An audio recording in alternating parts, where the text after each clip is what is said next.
Maglinis po tayo ng mga furniture natin. Siyempre po, hindi po tayo gagamit ng basang-basahan. Lagi po tayong merong, ang tawag nito, White and Shine furniture po to, no? Liquid polish sa ano po ito, sa mga furniture po, no? Pero may nakibibili naman pong display, ano po? Para po shiny sila, ayan, no?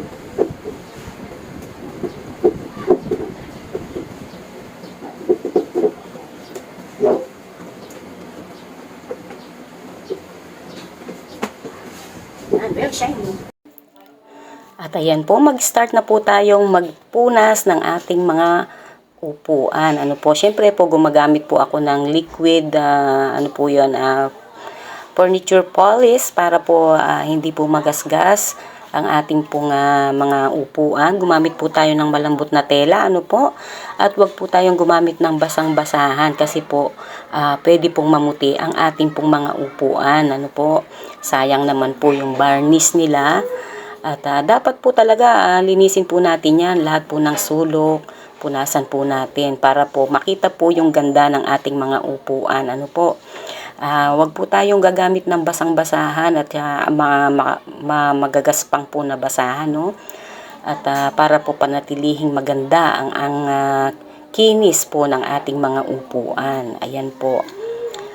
Siyempre po, pati po yung likod ng ating mga upuan ay ating lilinisin. Lahat po ng kasulok-sulukan ay ating pong lilinisin. Ano po? At saka kaya po ganyan ang style po ng upuan ko. Ayoko po naman mga dekorasyon na pakulot-kulot. Ang hirap po linisin. Tsaka yun po yung mga modernong design po ng mga upuan ngayon. Ako po ang pumili ng mga designs niyan. So, kaya ang ganda po niya, ano? At yan po, syempre po, pag may alikabok, lilinisin po natin. Lahat po kasi ng pinupunasan natin ay puro mga maalikabok. Yung mga nalalaglag po, kailangan natin linisin para hindi na po siya, ayan po alikabok. Hindi na po sila dumikit sa mga bangkong nilinis na po natin. Ano po?